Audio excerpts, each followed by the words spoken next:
नियति माधुरी के साथ सीढ़ियां उतरते हुए हॉल में आ रही थी, लेकिन सभी बातों में लगे थे तो किसी का ध्यान उन लोगों पर नहीं था। दोनों हॉल में पहुंचती हैं। सामने सोफे पर बैठे महेश की नजर जैसे ही उन पर जाती है तो वे खड़े होते हुए कहते हैं, लीजिए आ गए ये लोग। सामने माधुरी खड़ी थी तो अनीता कहती है, कहाँ है आपकी नियति? विधान भी एकटक उनकी ओर ही देख रहा था। तभी माधुरी मुस्कुराती हुई थोड़ी सी साइड हट जाती है और अगले ही पल उनके पीछे से नियति धीमे कदमों से आगे बढ़ते हुए सबके सामने आती है। जैसे ही विधान की नजर नियति पर जाती है वो हैरान रह जाता है। अगले ही पल नियति भी विधान को देखती है तो वो भी हैरान रह जाती है। ये है हमारी बेटी नियति सिंघानिया। महेश मुस्कुराकर नियति की ओर इशारा करते हुए कहते हैं। नियति को देख आनंद और अनीता मुस्कुरा देते हैं। नियति और विधान अब भी हैरानी से एक दूसरे को देखे जा रहे थे। आप यहाँ? नियति अगले ही पल हैरानी से कहती है। वहां मौजूद सब लोग ये सुनकर हैरान रह जाते हैं। आप यहाँ? विधान हैरानी से कहता है। आप लोग एक दूसरे को पहले से जानते हैं? महेश दोनों को बारी बारी से देखते हुए हैरानी से कहते हैं। अंकल, हम पहले मिल चुके हैं मेरे रेस्टोरेंट में। विधान महेश की ओर देखकर कहता है। अरे ये तो और भी अच्छी बात है, आनंद खुश होते हुए कहते हैं। विधान और नियति अभी भी हैरानी से एक दूसरे को देखे जा रहे थे। अगले ही पल अनीता कहती है, आओ बेटा हमारे साथ बैठो। नियति माधुरी की ओर देखती है तो वो पलकें झपकाकर उसे उनकी ओर जाने का इशारा कर देती है। नियति अनीता की ओर आती है और आनंद और अनीता के पैर छूती है। अनीता उसे अपनी बगल में बैठने का इशारा करती है तो वो आकर उनकी बगल में बैठ जाती है। तो बेटा अभी क्या करती हो तुम? अनीता प्यार से नियति से पूछती है। जी मैं एक सीबीआई ऑफिसर हूँ, नियति सहजता से कहती है। अरे वाह, ये तो बहुत अच्छी बात है, अनीता मुस्कुराती हुई कहती है तो सभी मुस्कुरा देते हैं। अगले ही पल आनंद महेश की ओर देखते हैं और शांत भाव से कहते हैं, महेश जी ऐसे तो हम अनजान नहीं हैं और नियति और विधान भी पहले मिल चुके हैं, लेकिन फिर भी इस वक्त मुझे लगता है कि एक बार इन्हें बात कर लेनी चाहिए ताकि ये हमें बता सकें कि उन्हें इस रिश्ते से कोई ऐतराज तो नहीं है। उनकी बात सुनकर महेश माधुरी की ओर देखते हैं तो माधुरी अपना सिर हाँ में हिला देती है। जी बिल्कुल बेटा, विधान को लेकर ऊपर जाओ और इसे हमारा घर दिखा लो, महेश नियति की ओर देखकर कहते हैं। कहाँ हो विराट तुम? नियति दरवाजे की ओर देखती हुई मन ही मन खुद से कहते हैं। कहाँ खोई हो बेटा? माधुरी नियति की ओर देखकर कहती है तो उसकी तंद्रा टूट जाती है और वो कहती है, कुछ नहीं माँ, आइए। इतना कहकर नियति विधान को लेकर सीढ़ियों की ओर बढ़ जाती है। नियति विधान को लेकर अपने घर की बैल्कनी में आती है और दोनों वहां पड़ी कुर्सियों पर बैठ जाते हैं। इस तरफ नीचे हॉल में सभी एक साथ बैठे थे। महेश जी, हमें आपकी बेटी बहुत पसंद आई और हमें ये रिश्ता मंजूर है, आनंद मुस्कुराते हुए कहते हैं। जी बिल्कुल, हमारी ओर से भी हाँ है, बस बच्चों की मंजूरी मिल जाए, महेश कहते हैं तो सभी मुस्कुरा देते हैं। इस तरफ नियति और विधान एक दूसरे के आमने सामने बैठे थे। दोनों में किसी ने अब तक एक शब्द नहीं कहा था। विधान बड़े गौर से बालकनी में चारों ओर देख रहा था। बालकनी बहुत खूबसूरत था, चारों तरफ गमले में लगे फूल, वहां हरे रंग की खूबसूरत कारपेट बिछी थी और उसके बीचों बीच आमने सामने 2 कुर्सियां थी, जिनके बीच एक छोटा सा टेबल रखा था। विधान को ये सब बहुत अच्छा लगा। नाइस हाउस, विधान खामोशी को तोड़ते हुए कहता है। थैंक्स, नियति फीका सा मुस्कुराकर कहती है। वैसे मुझे पता नहीं था हमारे रिश्ते की बात हो रही है यहाँ। विधान नियति से अपनी नजरें चुराते हुए कहता है। मैं भी नहीं जानती थी, नियति धीरे से कहती है। वैसे ये फूल बहुत खूबसूरत है, विधान बात बदलते हुए कहता है और जैसे ही अपनी जगह से उठकर उस ओर बढ़ता है, अचानक से उसका संतुलन बिगड़ जाता है और वो जैसे ही गिरने को होता है, नियति पीछे से उसे संभाल लेती है। दोनों एक पल को एक दूसरे की आंखों में देखने लगते हैं। ठंडी हवा दोनों के चेहरे को छूकर गुजर रही थी। अगले ही पल हवा की वजह से नियति के बाल उसकी आंखों पर आ जाते हैं, तो विधान अपनी उंगलियों से उसके बाल को उसके चेहरे से हटाने लग जाता है। तभी विराट वहां पहुंचता है और ये नजारा वो अपनी आंखों से देख हैरानी से वहां खड़ा हो जाता है। अगले ही पल नियति की नजर वहां खड़े विराट पर जाती है, तो वो और विधान नॉर्मल खड़े हो जाते हैं। विराट, तुम? नियति हड़बड़ाती हुई कहती है। हाँ मैं। और तुम यहाँ ये क्या कर रही थी? विराट कुछ गुस्से से कहता है। वो इनका बैलेंस बिगड़ गया था, नियति हिचकिचाती हुई कहती है। बस नियति। विराट गुस्से से नियति को बीच में ही रोकते हुए कहता है।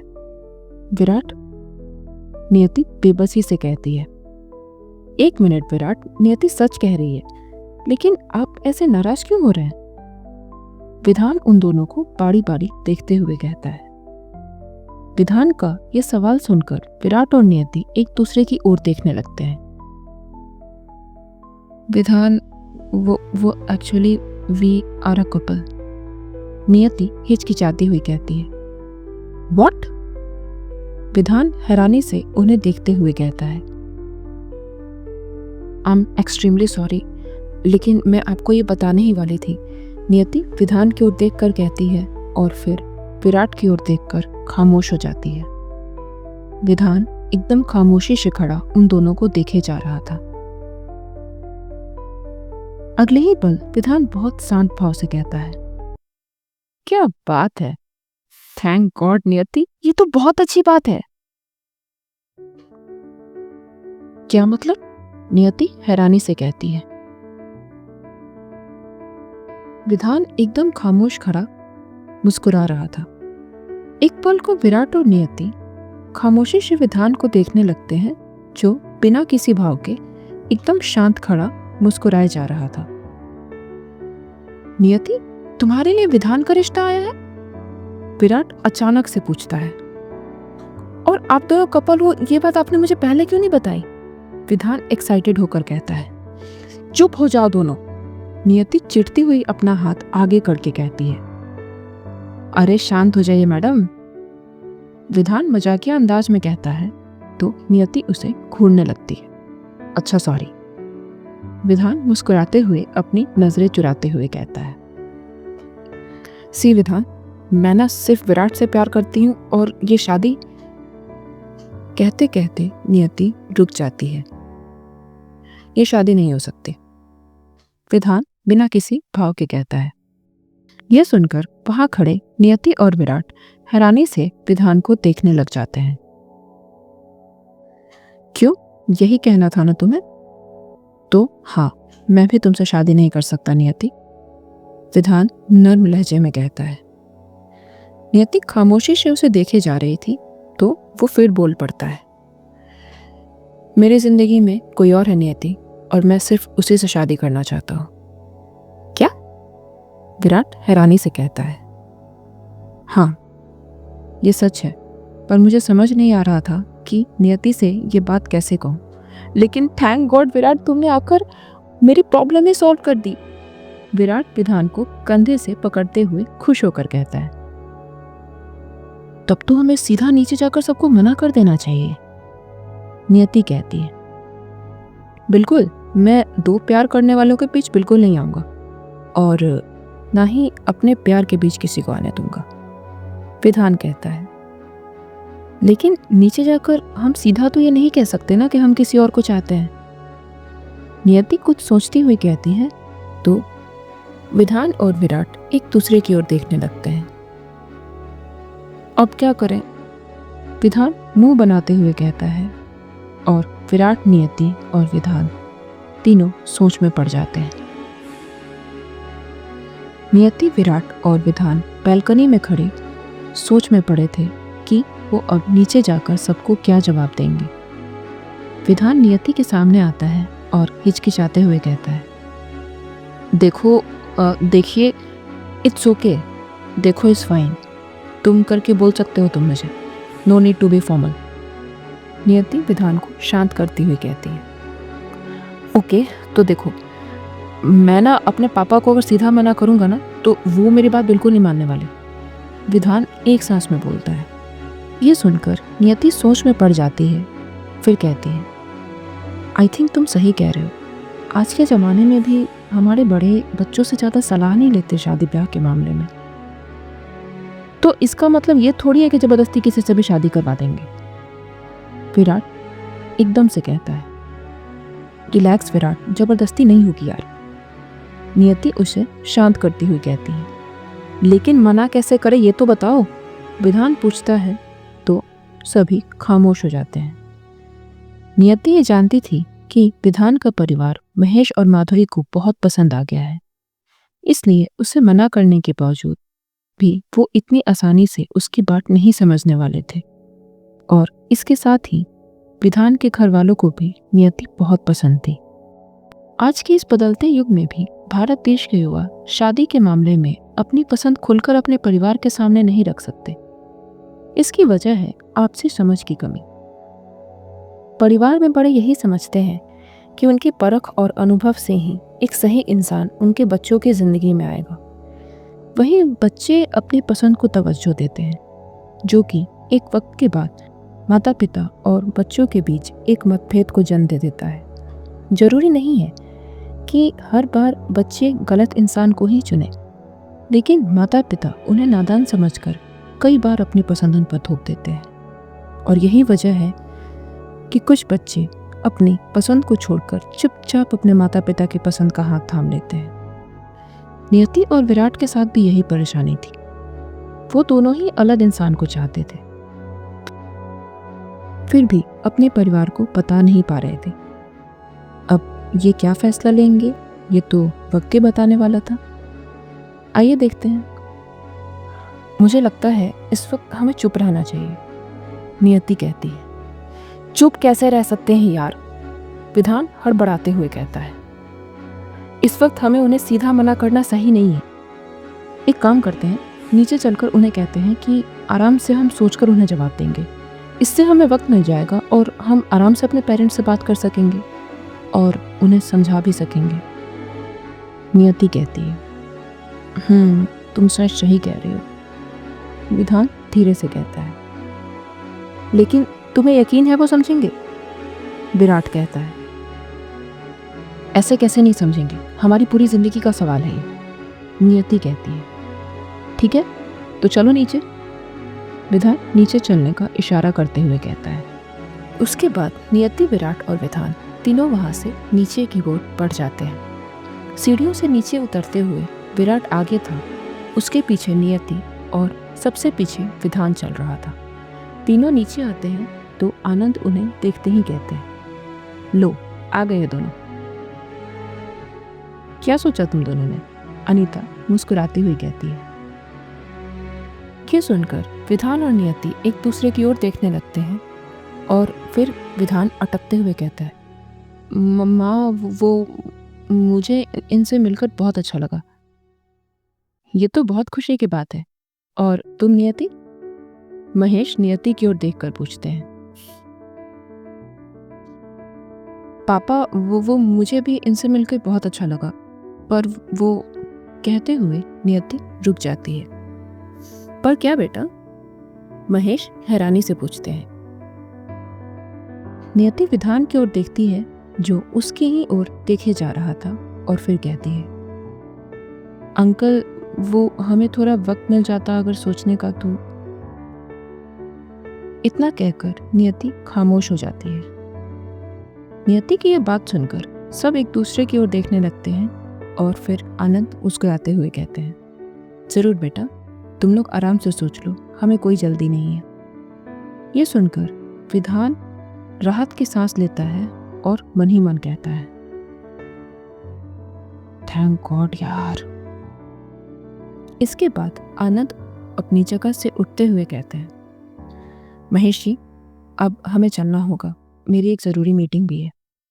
जी, महेश अपनी जगह से उठते हुए कहते हैं। इसके बाद सभी उठकर घर से बाहर आते हैं। विधान और नियति साथ साथ चल रहे थे।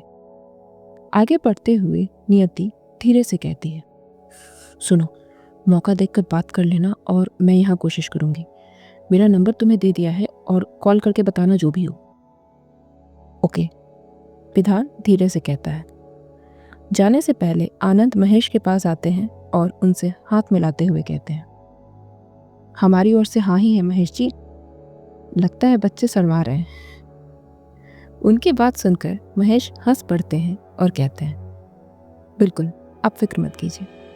इसके बाद आनंद और अनीता अपनी गाड़ी में बैठ जाते हैं और विधान भी आकर आगे वाली सीट पर बैठ जाता है। फिर वो लोग वहाँ से निकल जाते हैं। उनके जाने के बाद माधुरी जैसे ही पीछे मुड़ती है, उसकी नज़र वहाँ खड़े विराट पर पड़ती है। मेहमानों के बीच माधुरी का ध्यान विराट पर गया ही नहीं था।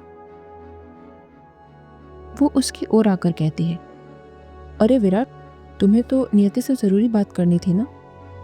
जी आंटी, बात हो गई। माफ़ कीजिए, मैं गलत वक्त पे आ गया था, पर ये बात बहुत ज़रूरी थी। विराट कहता है, कोई बात नहीं बेटा, तुम नियति के इतने पुराने दोस्त हो, कोई गैर थोड़ी हो हमारे लिए। माधुरी प्यार से कहती है, थैंक्स आंटी, अच्छा अब मैं चलता हूँ।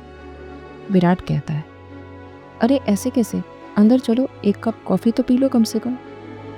माधुरी प्यार से कहती है, फिर कभी आंटी, कुछ ज़रूरी काम है मुझे।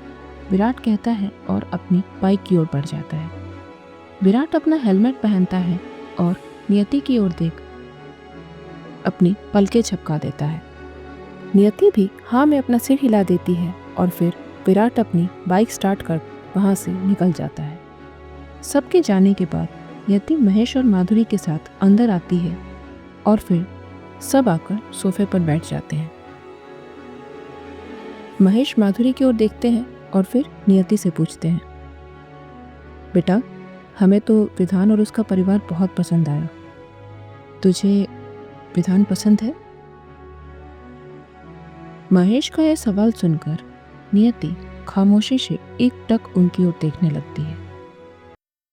सुनते रहिए कालचक्र, समय का चक्रव्यूह।